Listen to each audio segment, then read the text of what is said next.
Welcome to episode 37 of the Busted Buttons video game podcast. Today we're going to talk about a group of assholes over in the UK that has somehow managed to amass tons of PlayStation 5s and they're scalping them off. Ugh, don't like those people. They're not the only ones doing it, but they definitely got the most that I've heard from. Dude, they had some balls to do what they did, first of all. Yep. Mm-hmm. Then we're going to spend a little bit of time talking about first-person shooters versus third-person shooters, kind of their pros and cons and which ones we prefer. We're going to talk about award shows. I know we talked a little bit about the Game Awards a couple episodes ago, but now we're going to talk about what do we like to see from video game award shows? What do we like and dislike? We're going to pivot from that to talking about some gaming studios. That's something that kind of gets overlooked. Which studios do we love? Which ones do we really look forward to their new game releases? And then we're going to end on kind of a little speculative topic. We're going to talk about what could potentially make Microsoft or Sony consider leaving the gaming industry altogether. So we're a little bit all over the place, but let's get right to it.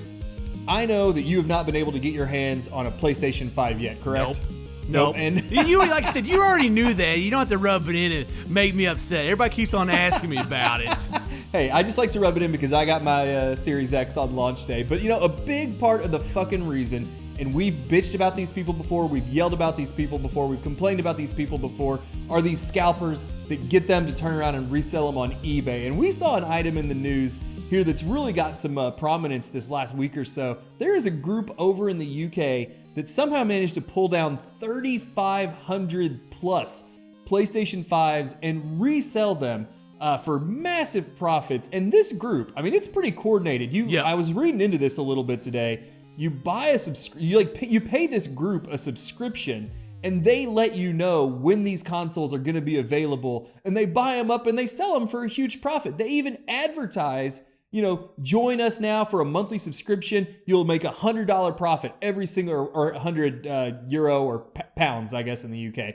Profit on every unit you sell. I mean, these people are brazen. They are not even trying to hide what the hell they're doing. So you have to be more frustrated than me because you're still trying to get one. What do you think of this story?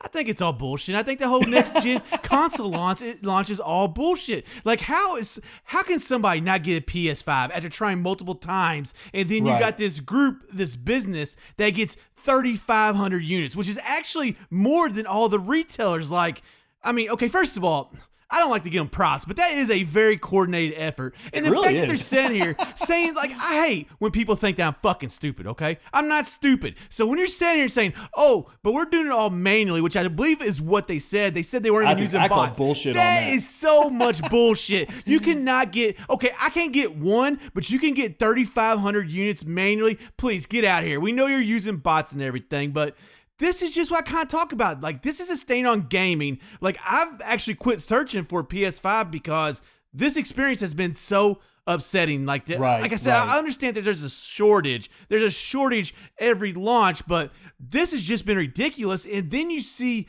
how many people are getting how many systems, like in this case, 3,500, and that they're selling them for this ridiculous amount of money. Like, it's very upsetting, and what stinks is I know that Target doesn't care. I know that Walmart doesn't care because all they care about is getting their money, but you could take a little bit of action. We've talked about it with the recaptcha and, like, have select pictures, or whatever. Or There's a way that we could have done better. And the fact that Sony and Microsoft had not came out and talked about this or addressed it, maybe just saying, hey, we made a mistake. We'll try to do better next time. We reckon, like, even something like that would make me happy that you recognize it, but it's like nobody cares at all. And, first of all, like, okay, these people are not good people. I don't give a shit if you're sitting here saying that, oh, I use this money to feed my families, blah, blah, blah. If you're in a scalping business, you probably did something wrong along the way, so I don't fucking feel sorry for you. You obviously messed up somewhere in your life, or you would have a real, go ahead. Yeah, if you got the $500 to buy the console up front,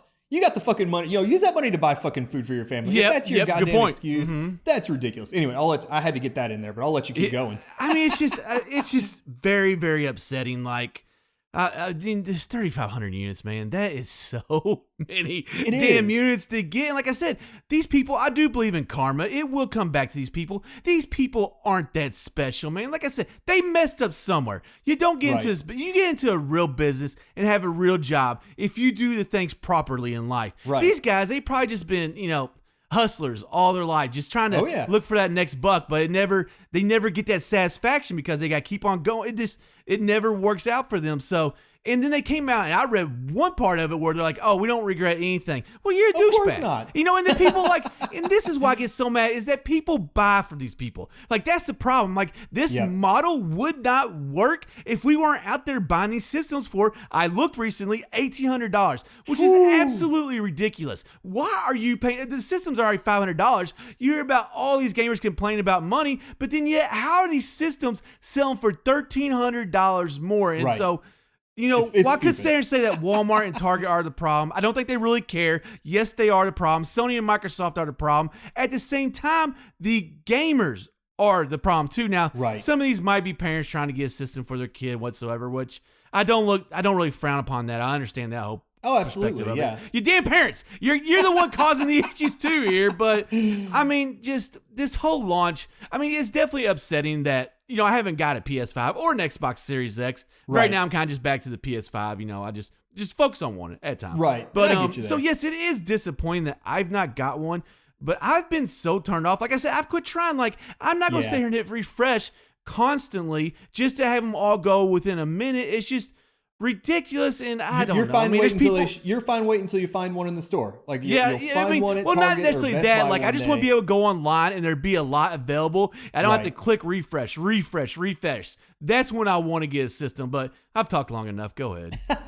No, I do have to say, I mean, the actual business model is pretty fucking savvy, because these people are just getting a subscription fee. Like, people are paying them a monthly fee to get alerts on when these things are available. So even the people running this thing aren't even the ones buying the consoles. They're just monitoring for stock and then alerting the people who are paying them a subscription fee. It's almost like a freaking pyramid scheme where it's almost no risk for the people like at the top, because they're just getting paid a subscription and they've got, quote unquote, people doing it manually.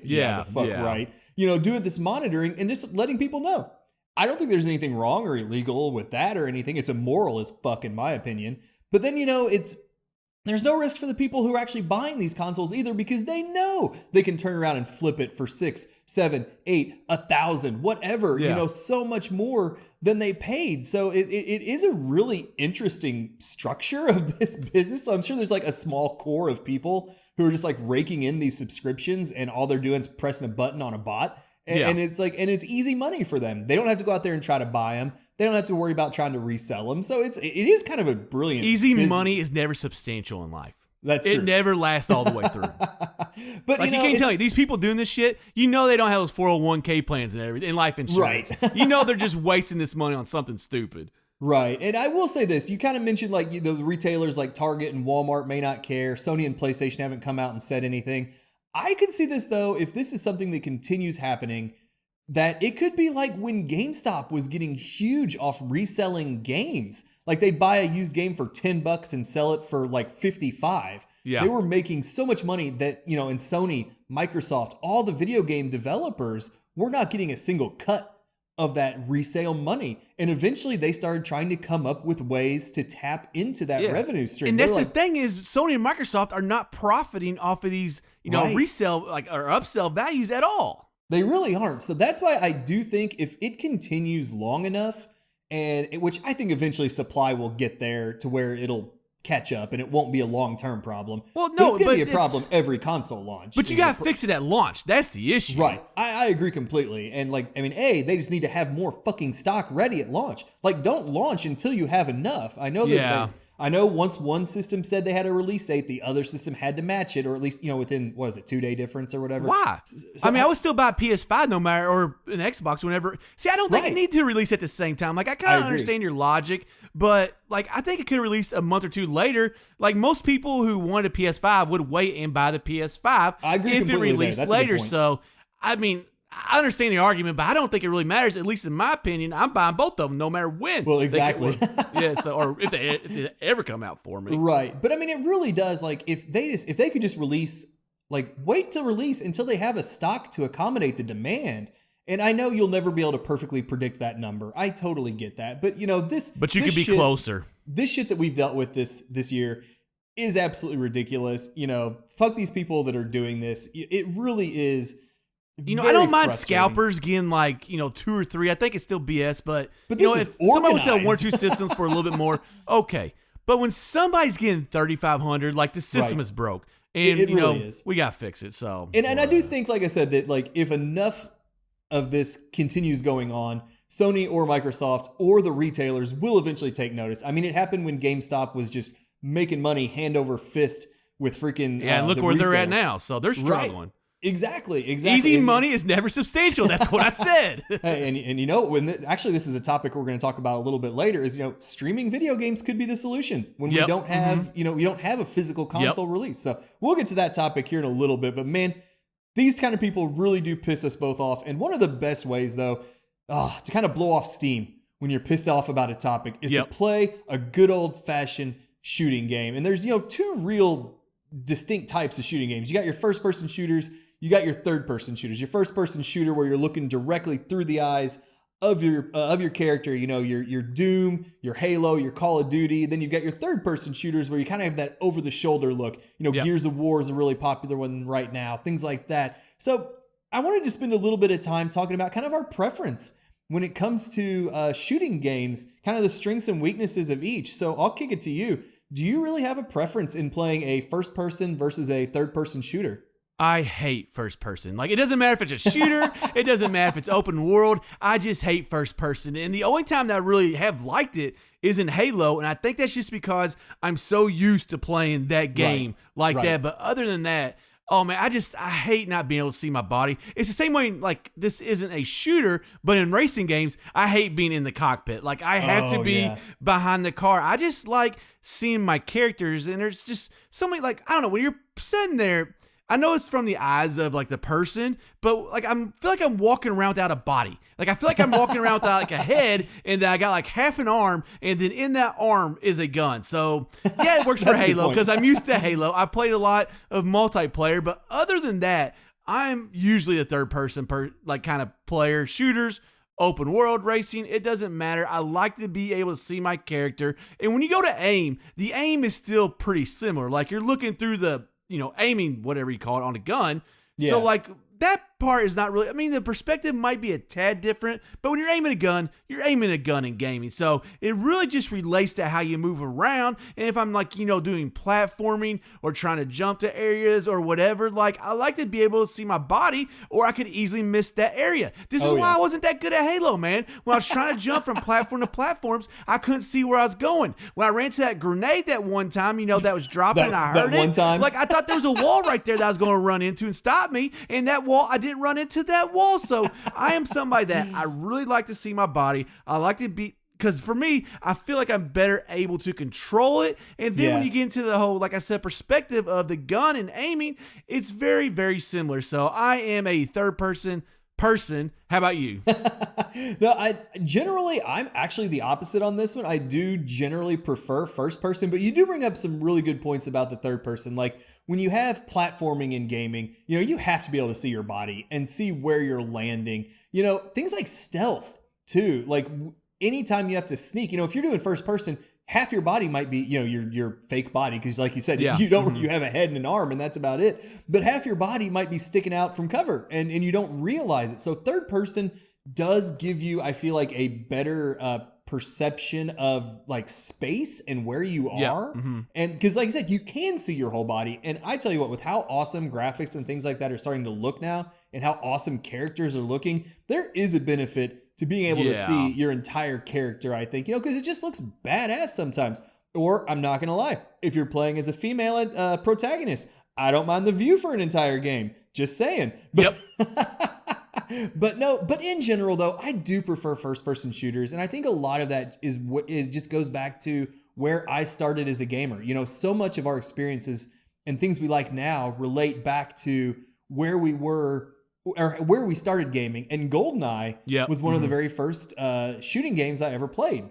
And it was a first person view. And I think that just really caught on. And then Doom, you also had Doom back in the day too on PC. Doom back in the day. And then of course from there it went to Halo. And so before I ever got into anything like Call of Duty or any of the other first person shooters, I really was like Halo for years. And so I'm just so used to that first person perspective. I generally think the shooting is a little bit more precise in my opinion. And that's probably a subjective thing though. I mean, and it also depends on how well the game is made. Oh, I think it's more the game than it is like first person versus third person. Yeah, but I do agree. Like if a game tries to force some of that, a first person game rather, tries to force some of that stealth or platforming, it can get frustrating. But I really just think the fact that so much of my gaming, especially in terms of shooters, has been revolved around first person, that like I just naturally gravitate to that. And my other big knock on like third person shooters, and this is something I've experienced whether it's Mass Effect, Gears of War, Spec Ops The Line, it all seems like they're kind of cover shooters where the whole idea is you get behind the cover, pop up, shoot, get back behind cover. Gears of War is really bad about that. At least the first one. I never played past the first one, but that one was bad. I just beat 4 as well because I was trying to beat 4 before jumping into like the Xbox Series X Enhanced 5. And it is still bad. I mean, that is literally 2/3 of the game is popping up from behind cover. And, you know, sometimes they can be innovative, like Mass Effect has more of a squad, things like that. But to me, at the end of the day, if you walk into a room and you see a bunch of waist-high barriers or walls or crates, you know you're about to get into a shootout. And I wish there was more they could do with that third-person view when it comes to shooters. But it really does just seem like first-person shooters are a little more gung-ho, balls to the wall, just run in. Whereas, you know, the third person really does seem to rely more on that cover mechanic. So they both have their strengths. They both have their weaknesses. I prefer first person. Like I said, that's just where I started my gaming. Man, you're the gamer right there, sitting with the next gen console, and you're not the only person doing this, which is making me mad that I don't have the system. You're sitting there and you're playing old games on the new system, and to me, it's just infuriating. Hey, you're sitting there, you're talking about playing game. Halo 1. You're talking about playing Gears of War 4. Like I said, you're not the only gamer. I talked to multiple people who are like, "Yeah, I'm playing the Halo collection again." Are you shitting me? Well, I'm over here busting my ass trying to get a system. Anyways, just had to get that's not just you. That's a lot of people. That well, if these freaking Microsoft and Sony would have had some better first party games lined up. I'm not gonna lie. Like I would probably not play Spider-Man, but I would probably play Sackboy. But like I said, I'm always one of those people that I want to get a game, even if I'm gonna like it or not, that will kind of use the next gen specs to its maximum capacity. But anyways, I kind of want to talk to you like still on this whole shooter thing. Yeah. Do you feel like you get more into and this is a question I'm going to throw to you. Do you feel like you get more into the character, like in any way, first person versus third person? It's tough because like first person, I do feel like is a little more of an immersive experience, especially now with VR. And I haven't really tried that yet, but I know that is a thing out there. Mm-hmm. But you know, just you feel like you are the character when you're in the first person view. So from that standpoint, yes, but third person, I feel like you get a little more connected to your character. I agree. When you see them, when you get to see their face, well, or you know, in this case, the backside, because you're usually from a behind view. But when you get to see your character throughout the entire game, I do think you form a little bit more of a stronger connection to that character because you're seeing their face and their body and everything throughout the entire game. And see, that's what matters to me. Like, I never play a game to think that I'm that person. Like, you know, so this whole, like, you know, I play in the place of Link because he doesn't have a voice. I freaking hate that whole argument. I think it's stupid. Like, I play a game to play it. Yeah, like, I play a game to play a character. I'm not that character. I'm not in the game. I'm playing a character through a game. So for me, you brought up a good point with third person, seeing them throughout the game and kind of, you know, obviously in cutscenes too, you do grow an attachment to that character. Now, at the same time, let's take Halo. Master Chief, you do form a connection to him and everything, but of course, I don't know, like, I don't mind it. I don't mind Halo, but when you go into their body, like, I don't need to feel like I'm actually Master Chief. I just need to feel like I'm connected to that character. I play the characters in games. I don't play myself. But anyway, I think it helps that third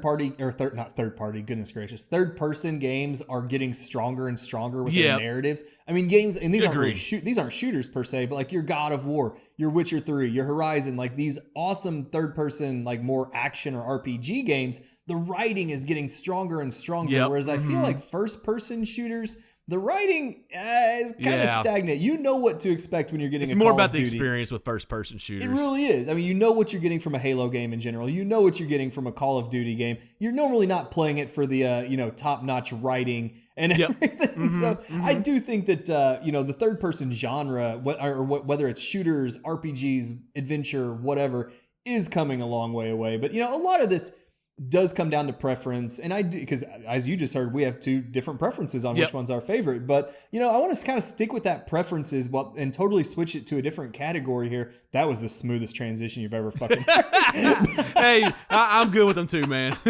But we've got the Game Awards coming up, and they've been announcing like there's musical acts, guest presenters, all this stuff. We know every year we're going to get big reveals, and I just want to kind of spend a few minutes talking about what do you expect and what do you want and what do you like when it comes to video game award shows? And I'm not just talking about just the Game Awards, although, that is the big one, the big presentation, everything. But, I feel like these Game Awards shows, they're getting so much bells and whistles and fluff. Like I said, you've got the actual award presentations, which are awesome, getting to hear from the developers and all that. But then you get guest speakers, you get musical performances, and the biggest thing, you get these upcoming game reveals.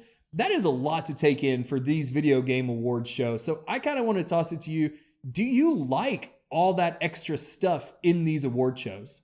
I think it's important because 5 years ago, we would have loved to have a game show like this. Right. And now we have one. So I think you got to grow. Like, do I like it all? No, not really, per se, but I think it is important. And that's what we see with every award show. Like, it's an event. Like, you're recognizing like people that have had great performances, like whatever industry they're in, but it's an event that that you watch. So for me, the one thing, see, here's where I really struggle. I love the reveals, but it does overshadow the games that have come out in the past year. Right. So it's kind of like, where's that happy medium? Like, where we can celebrate the games that were great this year and also get information on the new games, but the reveals cannot overshadow those games that have performed well. Like, let the games that did well this year have their time. You will have your time in the future, but the guest speakers, like, I like that one time when we had Sony, Microsoft, and Nintendo, all three of the whatever position they were in, the head guys, when they all three came out on stage, and talked, like, that was very cool. So, just having these different. Plus, back then it was probably Reggie for Nintendo. And it was Reggie for Nintendo. I could listen to him get up there and talk anytime. Just having these, whether they be characters or studio heads or whatever, like, I do like them coming out and talking. Now, I can tell you one thing that I don't like, and I understand it, is all this esports stuff and all these awards for the esports stuff. And who's the best online player? Yes, I get that gaming is going that way, but there is still a lot of gamers out there like us who just, like, for the most part, do the single player campaign. Right. Love a game for what it truly is, at its core, like, which I do think is the single player campaign. I think all this online multiplayer stuff, yes, that's what a game is designed for, but I don't think it's, like, at the core what. I don't know exactly what I want to say here, so I'm not even going to say anything because I don't know exactly how I want to go about that. But, I do understand the esports stuff and everything, but it's a little bit, I don't know if I want you to have your own show or whatever like that, but I just hate it because the esports thing is getting too big for me. And as the Game Awards have gone on year over year, it seems like, and this is multiple, entities. It's not just the Game Awards. It seems like they're just starting to recognize that stuff too much. Right. And I would really like to see them, get back to the games. Like, what's the game of the year? What's the best platform? Best soundtrack? Best art direction? Best studio? Like, those are the kind of awards that I like to see. Like, kind of what's your whole feeling on the Game Awards presentations, award shows, whatever you want to call it. Like, going forward, like, what do you want to see? What do you not want to see? Whatever. And in general, I do think I'm kind of torn on this because on the one hand, I understand the need to entertain a very large, diverse group of people because there's not just gamers, is not just a homogenous group of people. Like, it is a very wide, very diverse group of people. So I get, people want to see, the guest speakers, especially like you said, when it's people from Microsoft, Nintendo, Sony, or one of the video game studios, people don't mind, like, the musical performance as long as it's tied to the video games. Like that one year when the Kratos voice actor came out and talked, that was awesome. That shit's cool. And like, last year they had like people, like the musical performances for the most part were actually related to like game soundtracks, like the band Churches. See, I love that. Yeah, like the band Churches came out and did a song from Death Stranding. Actually, you know, one of the nominations. So like that makes sense to me. I get that. I like that. But in general, I do think it has just gotten so bloated. Like I get one of the big reasons people tune in is for the reveals.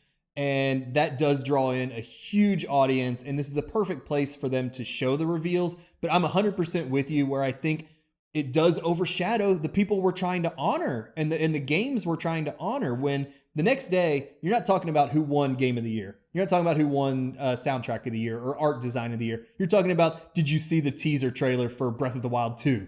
Did you see the teaser trailer for the new Call of Duty? You know, I get it. Like I said, that brings in the eyeballs, so I understand why they I hate do when it. I get stuff, but I don't like it, man. That's like one of my biggest problems in gaming. It really is, and that's something we run into a lot. Just, I mean, and it's not just gaming. That's just life in general. Yeah. Mm-hmm. Yep. But no, I wish they would strip it down a little bit. You know, I do like when the industry people come out and talk and like do presentations, maybe give a quick little 2 or 3 minute blurb before giving a presentation, because and the studio heads need to be recognized too for what they've done. Absolutely. Oh, the acceptance speeches are usually amazing. Like, I love when the people come up. It's just like, you know, because they're passionate. Like that's one thing about the gaming industry is like when these guys get up there and they talk about their game, they are passionate about their game because developing games is hard work and it does take a lot of times. And you see how like, you know, upset gamers can get if there's just like a little glitch or something wrong with your game. So, I mean, there's just like these little things that can make or break it that I would never want to get into game development. Like I understand how it's fun, but no thanks. But here's one issue that I've kind of had with award shows overall, and that's that they've not given enough awards on screen. Like take for example the Grammys.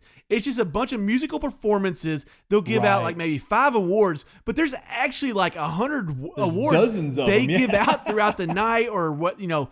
I don't know exactly how it works, but it doesn't happen on camera. Right. And so I think what I want to say is, if we're going to add all this other stuff, musical performances, which I'm cool if it's a game soundtrack, you know, guest speakers, game reveals, but let's still give out a decent, maybe make it faster. Let's still give out a decent amount of awards during the whole presentation. Let's not just give out 3 awards and then say, oh, well, there's actually 20 more that we gave away. You all just didn't see it. No, I want to see it because I want to see those people. Like, yes. Yeah, I might not go on the internet and look at this stuff. I actually want to see the studio that made this game so I can check them out, you know? So, absolutely. But anyway, do you have anything else you kind of want to say on that? No. All right. Well, did you? No, not really. I mean, I just do the reveals and all that shit. Do that at E3. Do that on your Nintendo Treehouses or your Sony Showcase or your Microsoft, I forget, State of Play. Yeah, but you got to remember the Game Awards are always at the end of the year, which is around the holidays. So, see, a game reveal is stupid because you're not going to get it for the holidays, I guess. Probably not going to get it for another year, to be honest. Yep. That's about all I had it. But, you know, gaming awards, you know, we talked about the studios getting to come out and celebrate like their creations and their accomplishments, and the gaming awards really are a chance for the studios to get that bragging rights for their games. And I feel like studios is not something we talk a lot about on this podcast, even though we could probably sit here and rattle off 20 or 30 of them and some of our favorites without man, historically speaking, probably maybe not active right now. So let's take a little bit of time talking about game studios. What are some of your favorites? What are some things about, like, you know, their styles that bring you to them? And do certain game studios, are there studios that make you want to go out and buy their games no matter what? So I'm just going to turn it over to you. Go nuts on studios. This is something that I've actually been paying more attention to lately. Like back in the day, I didn't pay attention to it at all. Like, you know, obviously I knew that Nintendo made their own games, but when you get away from like Nintendo and Sony and Microsoft, like I didn't pay that much attention. But now I am, because I'm starting to, you know, it's kind of like the whole thing. Like if you play a game from a studio and you enjoy it, like you want to check out other games from that studio. And what kind of brought this whole, like, you know, idea for me was I'm playing New Super Lucky's Tale, and just I'm absolutely loving it. I'm a huge fan of 3D platformers. Like I've always said, I love 2D platformers too, but they're too damn hard. Developers, I'm going to say, every time I bring up 2D platformers, I'm going to get on you. Make your damn 2D platformers easier, or Celeste, just at man. least give me a difficulty level that I can change to make the game easier. Poor Celeste has been your whipping boy for a long time. Well, there's been more than that. Ravel, was it Ori and the Will? Well, actually, I didn't even play that one because I tried to play the first one. I got to level 3 and couldn't get past the jump. So fuck that shit. Anyways, 3D. Like I love 3D platformers, and I'm playing New Super Lucky's Tale. And it's just a game, like, I'm really, really enjoying the game. Like, the art style is beautiful. It's very playful. It's very cute. And this is one of the things that matters the most to me. It controls, like, really well. Like, I'm talking so up to Mario levels controls that well. Like, that's high it is praise. just... That is high praise. Yeah, now it's just smooth. And so this kind of has me thinking now, I don't know if this studio... It's by Playful Studios. I don't know if they've actually done any other games. I'm sure they have. Tell you. I looked at their Twitter. They had like a lot of characters like on their cover photo. So I'm sure they have other games, or they're all from that one game. I don't know. But it got me thinking. Like, I would actually love to check out other games by this studio, which kind of brings us to our whole conversation here. Like, studios are becoming more and more important, I think, because you got ones that develop fantastic games like Naughty Dog. Like, they have Uncharted. They had The Last of Us. The Last of Us. So, like, when they released it, I had to spit it out there. So, like, when they release a game, it's like, it doesn't matter, like, if I think I'll like it or not. It's like, oh, Naughty Dog made this? Like, yeah, I'm going to check that out. Right. It's the same way with Cyberpunk 2077 and CD Projekt Red. Like, they made Witcher 3. Like, okay, well, I like Cyberpunk 2077. Is it my type of game? I don't know, but I know who made it, and so I'm going to check it out. And like I said, this is something that I really didn't pay a lot of attention to, but I have more lately, and I think a lot of it is, like, you like a particular game, obviously, and studios, for the most part, they make similar games. Yeah, they will throw, like, a screwball here and there and do something differently. But for the most part, studios have an identity. And so it's just, like, I don't know. You know what to expect from them. You really do. It gives you an idea, like, for what games you exactly want to play next. But I'll go ahead and throw it to you. Kind of like, how do you go about studios? Does it determine what games you might play next? Blah, blah. I didn't want to say whatever, because I said whatever like the last couple of times. And I made fun of my own transition, but that was just beautiful. So it is funny, and like studios seem to be becoming like more and more, I'm not sure if prominence is the right word, but more public, like more out there. Mm-hmm. And I'm not sure if that's just where the industry is going. Social media. That's a huge part of it. Or if it's just the fact that the last couple of years, you and I have gotten more into, like, obviously with the podcast and the YouTube channel, we've been talking more and more about games. We're researching it more. So I wonder if that's but with YouTube, we only did Zelda. So, we weren't doing that. But definitely the podcast has kind of opened our eyes to more about gaming. It really has. So, but I really love talking about, like, these studios. And also the whole, like, and this isn't even really, related, but like the relationship between studios and their publishers and stuff like that. But no, you absolutely hit it on the nail on the head when you said, if you play a game or two that you love from a studio, you are so much more likely to look forward to the next game and even potentially buy it like sight unseen. Like, CD Projekt Red was a perfect example. Like, Witcher 3 is, for one of us, I mean, God, you've heard us talk about it on this podcast every episode it comes up for something. And it is, it makes Cyberpunk an absolute must buy, no matter what. Like, I trust their work enough that even though they're shifting from a fantasy, RPG to this first-person shooter, still an RPG, but like a whole different perspective, a whole different setting. I'm excited to see what they do with it. Naughty Dog, absolutely perfect example. Like, I was going to buy The Last of Us Part 2 no matter what. I was going to buy Uncharted 4 no matter what. It's like they set a bar. Some of these studios set a bar so high that you're going to go out and buy the next game. Yeah. Just because, like, you loved, maybe not everything, but a lot of what they've done before. Or even, like... And this is kind of almost a backhanded compliment. Something like Ubisoft in Montreal that is responsible for the vast majority of the Assassin's Creed, the Far Cry games. It's like, if you buy an Ubisoft game, you kind of know what you're getting. Yeah. You're getting a big open world with a lot of question marks on the map, with some fun mechanics. And like, it's on the one hand, that's some half-ass graphics. Well, I'm playing on PC at 900p, so maybe I shouldn't bash on it that much. Right. So, like, on the one hand, you're like, yeah, okay, maybe it's familiar. Maybe that's not the greatest compliment. But on the other hand, they're usually pretty high-quality games. And there is something to be said for the familiarity of picking up an Assassin's Creed game or a Far Cry game. So, like, I do. So sorry, Ubisoft Montreal. That was a little backhanded, like I said. But, there's something to be said for like that security blanket. About the level of excellence or comfort you're going to get. It's like with Ubisoft. It's like, could they do better? You're like, yeah. But then like if they went somewhere, it'd be like, no, come back. Right, exactly. It's like, I'd like to see them try to like push themselves a little bit, but hey, they know they're they need to push the envelope. Like they need to, like, yeah, their games are spectacular. No. Their games are good. They need to be great. They could be. I know there's so many moving parts in their giant open world games that when we try to release that many, that's their problem, is they release too many games. Right. Like if they just took more. Now I understand that whole part too of it.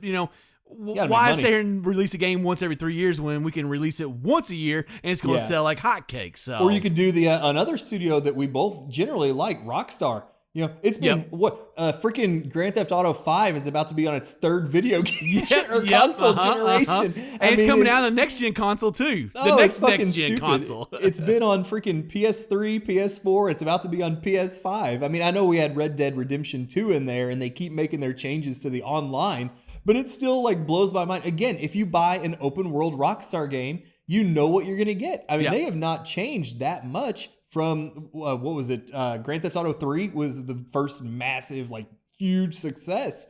And, since then... You know what? Here's the thing. I understand what they're doing. Let's kind of go, not off topic, obviously, so we're on topic. Tangent. But I want to talk about Grand Theft Auto 5. Like, okay, I understand the whole concept of doing a bunch of online stuff and everything. Right. But, okay, you need to release Grand Theft Auto 6 and then continue that going forward. Like, they released this game so long ago when the whole online and downloadable content wasn't that big of a deal. So, make one more game, and if you want to go like the Halo Infinite route, which we think Halo is going to go, that's what they said. Then you can do that. But at least give us a new game and then do DLC forever. Oh, remember how? And yeah, we are kind of going off a rabbit trail here, but remember how excited everyone was at like the PlayStation like first game footage reveal? Yeah, and, like Rockstar's logo came up, and they're like, "Oh, it's another." Port. Everybody thought Grand Theft Auto 6 is like, nope, just some DLC and another port. Oh my God, that was ridiculous. But there is something to be said though for these studios that they stay in their lane. They're good at what they do. You know what you're going to get from them.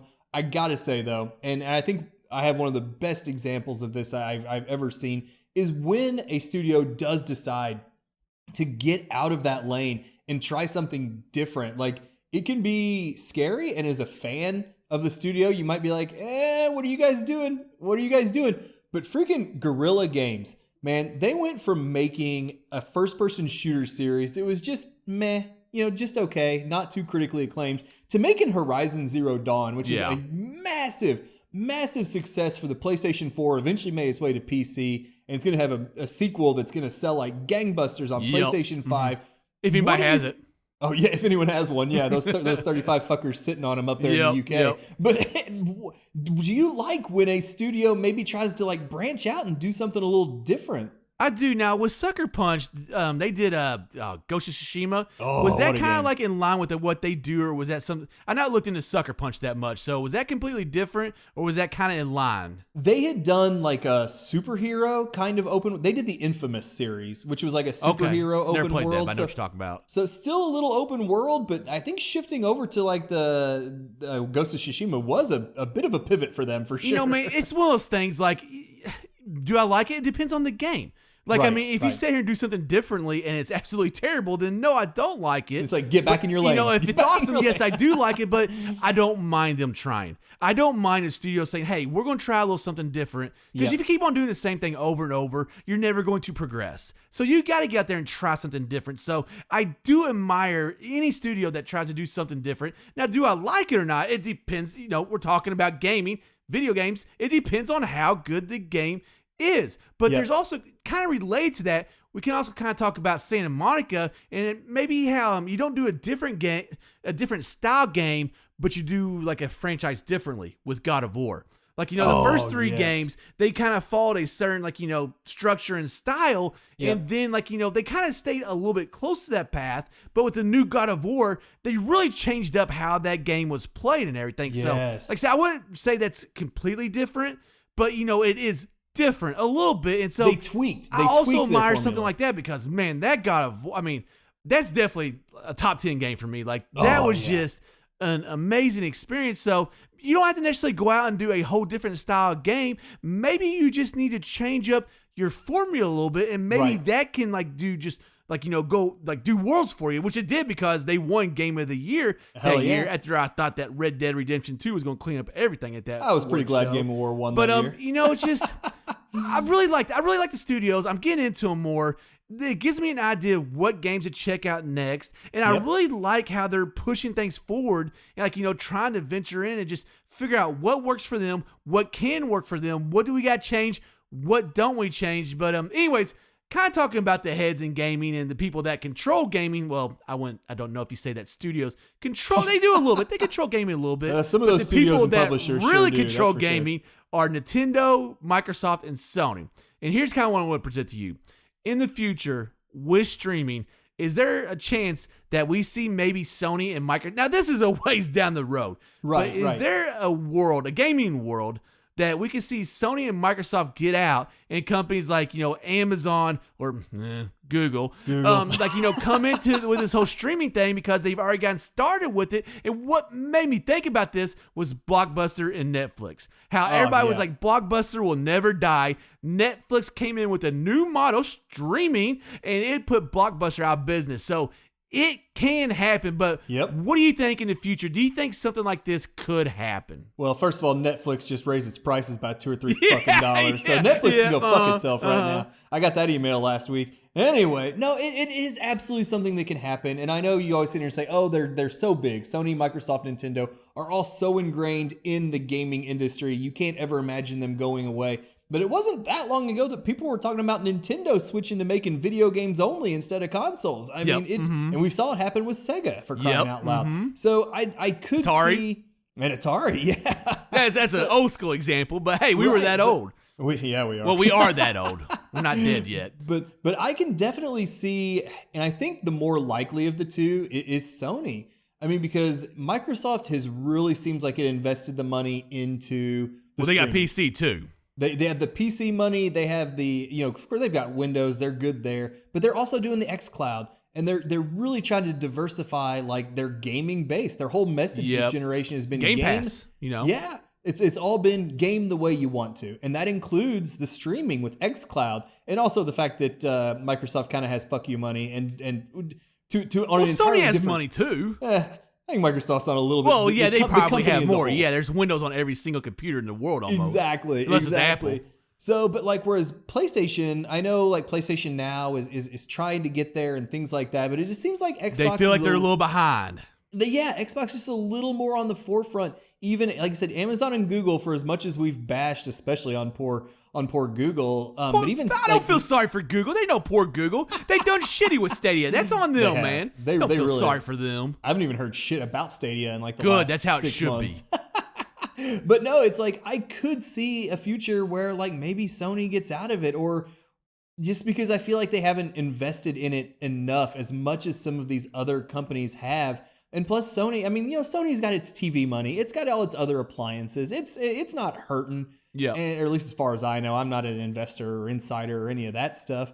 But I could definitely see if these consoles get to the point where the games aren't making enough money, the consoles aren't making enough money, they're not making enough off the subscriptions like PlayStation Plus or PlayStation Now, then I could see where they kind of go by the wayside. Yeah. And like I said, Microsoft's at least trying to get into that industry with the xCloud and everything like that. The one that does concern me that has done nothing for its online infrastructure is Nintendo.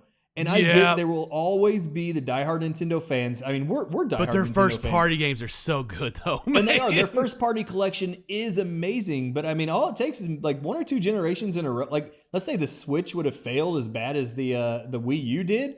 Oh, I think I don't know if that's possible to actually do that. That'd be a pretty amazing failure. Mm-hmm. So I could see a future where 1 or 2 just kind of go by the wayside because of that streaming. But what do you think? I've said Nintendo for a long time needs to have a little streaming box, an Apple TV, Amazon Fire TV Cube, or whatever the hell it's called. Yep. Just have that, and you can stream every single game that is in their library. That is what Nintendo needs to do, but they're not capitalizing. They're not taking advantage of it. So I think it's we're running out of time, but I definitely think it's possible. I think it's going to be very interesting over these next, let's say, next gen 7 years.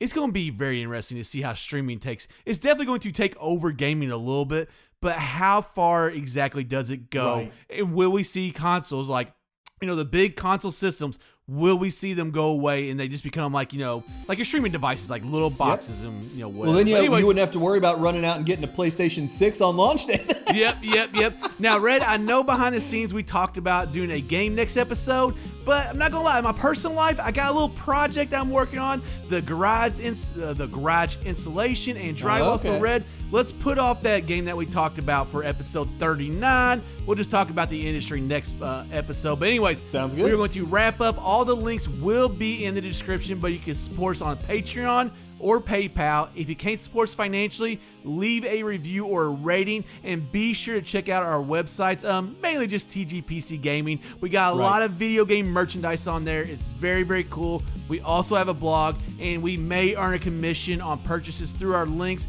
Red, you kind of want to talk about some of the other stuff we got going on? Well, we're all over YouTube. We have 2 YouTube pages. We have 2 guys playing Zelda, and we have tgpzgaming.com. Obviously, or not .com, it's a YouTube page. But obviously, the 2 guys playing Zelda is Zelda-oriented. TGPZ Gaming is all gaming. A lot of our Busted Buttons podcasts end up on there. Our Discord server is so much fun. We talk Nintendo, Xbox, PlayStation, sports, booze, TV shows. We talk everything over there. Hey, Chips, you better tell me how you get those PS5 units or I'm going to ban you from the Discord, all right? And of course, we're on social media. You can check us out on Twitter and Instagram. We're at Busted Buttons PC. Thank everyone for listening in. We're looking forward to coming back next week and keep on gaming. Next episode. You never know. It'll be next week, next episode. But we will see you all on the next episode.